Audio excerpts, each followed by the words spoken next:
নমস্কার বন্ধুরা, পম্পাস kitchen and ব্লগে আপনাদের সবাইকে স্বাগত। আপনারা কেমন আছেন? আশা করছি ভালো আছেন। আমিও খুব ভালো আছি। চলে এসেছি প্রতিদিনের মতন আবার একটা নতুন রেসিপি নিয়ে। তো আজকে আমি বানাবো একদম অনুষ্ঠান বাড়ির মতন সম্পূর্ণ নিরামিষ পদ্ধতিতে দই বেগুন। তো দই বেগুনটা আমি কিভাবে বানাচ্ছি প্লিজ আপনারা পুরো ভিডিওটা দেখতে থাকুন। আশা করছি আপনাদের ভালো লাগবে। দেখুন বন্ধুরা, দই বেগুন বানানোর জন্য আমি এখানে একটা বড় সাইজের বেগুন নিয়ে নিয়েছি। তো প্রথমে বেগুনটাকে আমি কেটে নেব। প্রথমে হাফ করে কেটে নেব বেগুনটাকে। এইভাবে বোটা শুদ্ধই কাটবো। দেখুন বেগুনটা কেটে নিয়েছি। আর দেখুন বেগুনটা কত কচি আর নরম কত, দেখুন মানে এই দিকটাই সামান্য একটুখানি দানা হচ্ছে আর এই দিকটা পুরো নরম। তো এবার আমি বেগুনটাকে এইভাবে লম্বা করে কেটে নেব, মানে এই অর্ধেক বেগুনটাকে 3টে পিস করব। তো দেখুন এইভাবে এই একটা পিস করে নিলাম, একটুখানি বোটা শুদ্ধ রেখে দেব।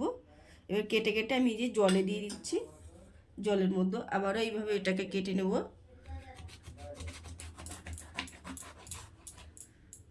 বেগুনের কিন্তু কিছুই ফেললাম না আমি। তো দেখুন এইভাবে কেটে নিয়েছি একটু বোটা শুদ্ধ। এটাকে ওই একইভাবে কেটে নেব।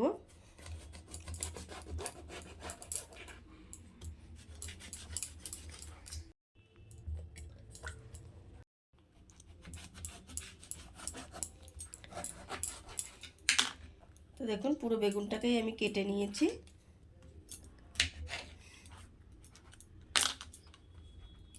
তো দেখুন পুরো বেগুনগুলো কেটে নিয়েছি। এবার বেগুনগুলোকে খুব ভালো করে ধুয়ে নেব আমি। তো দেখুন বন্ধুরা, এখানে একটা আমি প্লেট নিয়ে নিয়েছি। আর এই ধোয়া যে বেগুনগুলো আমি ধুয়ে রাখলাম সেই বেগুনগুলোকে আমি এখানে প্লেটের মধ্যে রেখে দিচ্ছি। এইভাবে লম্বা লম্বা করেই রাখবো।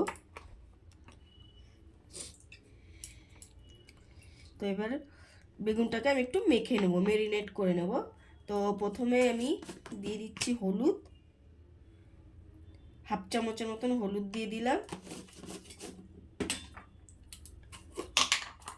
দিয়ে দিচ্ছি অল্প একটু লঙ্কার গুঁড়ো, দিয়ে দিচ্ছি অল্প পরিমাণে চিনি,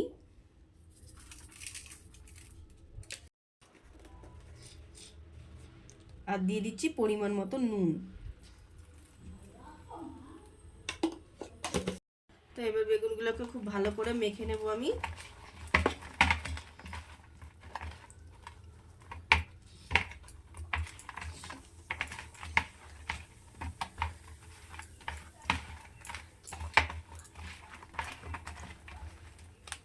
খুব ভালো করে সব জায়গায় নুন হলুদ লঙ্কার গুঁড়োটা মাখিয়ে নেব।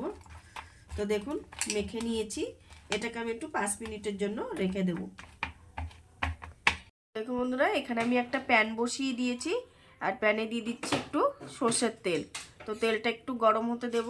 দেখুন বন্ধুরা, তেলটা আমার গরম হয়ে গেছে। এবার বেগুনগুলো এর মধ্যে দিয়ে দিচ্ছি।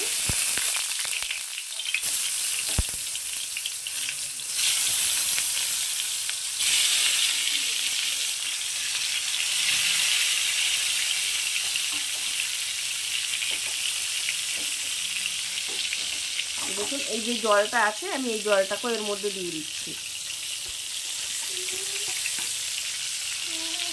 তো দেখুন বন্ধুরা, বেগুনগুলো দিয়ে দিয়েছি। এবার বেগুনগুলো আমি একটু ঢেকে দিচ্ছি। 5 মিনিটের জন্য বেগুনগুলোকে আমি একটু ঢেকে দেবো, কম আছে। তো দেখুন বন্ধুরা, 5 মিনিট পর আমি ঢাকনাটা খুলে দিয়েছি। তো বেগুনগুলোকে আমি উল্টে উল্টে এই দেখুন লাল লাল ভাজা হচ্ছে। তো বেগুনগুলো আমি লাল লাল করে ভেজে নেব, খুব ভালো করে একদম লাল লাল করে ভাজা করে নেব।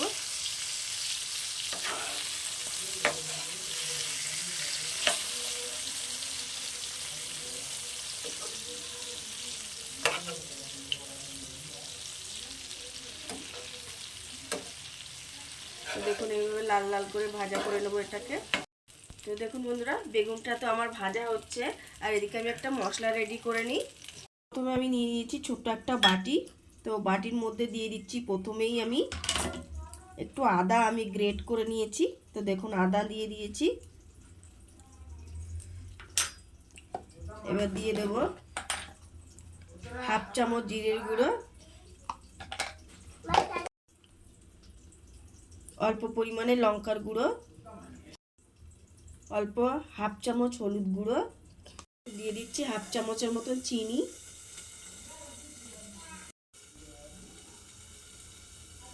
দিয়ে দিচ্ছি পরিমাণ মতন লবণ, এতে দিয়ে দিচ্ছি কিছুটা পরিমাণে জল, অল্প পরিমাণে জল। তো এবার একটা আমি চামচ দিয়ে এটাকে নাড়িয়ে নেব।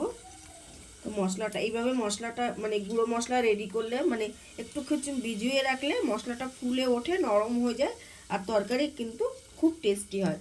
তো দেখুন মশলাটাকে আমি গুলে নিয়েছি। দেখুন বন্ধুরা মশলা তো রেডি করে নিয়েছি।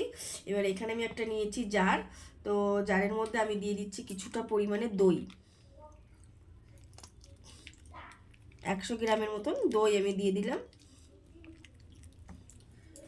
এবার দইয়ের মধ্যে দিয়ে দেবো সামান্য একটুখানি আটা বা ময়দা, সামান্য একটু ময়দা, একদম অল্প পরিমাণে ময়দা দিয়ে দিয়েছি।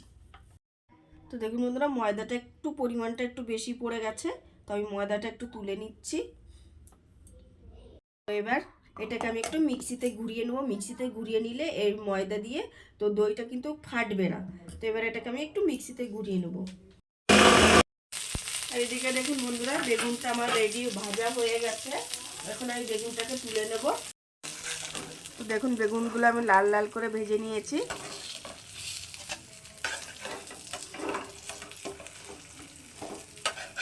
প্যানের মধ্যে আমি আর একটুখানি তেল দিয়ে দিচ্ছি। তেলটা একটু গরম হতে দেব। বন্ধুরা তেল গরম হয়ে গেছে, আর তেলের মধ্যে দিয়ে দিচ্ছি আমি একটু গোটা গরম মশলা, 3টে লং, একটু দারচিনি আর একটা এলাচ। আমি পরিমাণটা অল্প করছি তার জন্য অল্প দিয়েছি, আপনারা আপনাদের পরিমাণ অনুযায়ী দেবেন। তো গরম মশলাটা একটু হালকা গন্ধ বেরোনো পর্যন্ত আমি ভেজে নিচ্ছি। আর এর মধ্যে এবার দিয়ে দেবো আমি কিছুটা মেথি। মেথিটাকে খুব সুন্দর করে ভেজে নেব। তো দেখুন মেথিটাও ভাজা হয়ে গেছে আর সুন্দর গন্ধ বেরিয়েছে। এবার আমি এর মধ্যে দিয়ে দিচ্ছি যে মশলাটা আমি রেডি করে রেখেছিলাম, জিরে, নুন, হলুদ, লঙ্কার গুঁড়ো, আদা, সেই মশলাটাকে এর মধ্যে দিয়ে দিচ্ছি। এবার এটাকে খুব ভালো করে কষিয়ে নেবো। এবার এটাকে খুব ভালো করে কষিয়ে নেবো একদম তেল বেরোনো পর্যন্ত। বন্ধুরা মশলাটা আমার কষানো হয়ে গেছে আর তেলও বেরিয়ে গেছে। এখন আমি এর মধ্যে দিয়ে দিচ্ছি যে দইটাকে আমি ফেটিয়ে রেখেছিলাম, সেই দইটা আমি এটার মধ্যে দিয়ে দিচ্ছি। এখন গ্যাসটাকে কিন্তু একদম লোতেই রাখবো আমি। এর মধ্যে দিয়ে দেবো এই জারটা দিয়ে সামান্য একটুখানি জল। তো জারটা দিয়ে একটু সামান্য জল দিয়ে দিলাম। এবার এটাকে খুব ভালো করে মিশিয়ে দিয়েছি। এই গ্যাসটা কিন্তু একদম লোতে রাখতে হবে। এবার আমি এর মধ্যে যে আগে থেকে ভেজে রেখেছিলাম বেগুনগুলো, সেগুলোকে দিয়ে দিচ্ছি একটা একটা করে।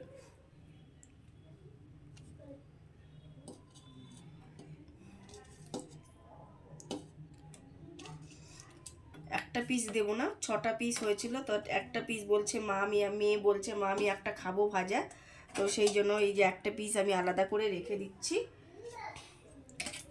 এবার এটাকে আমি একদম কম আছে 3 থেকে 4 মিনিট একটু ঢেকে রেখে দেবো।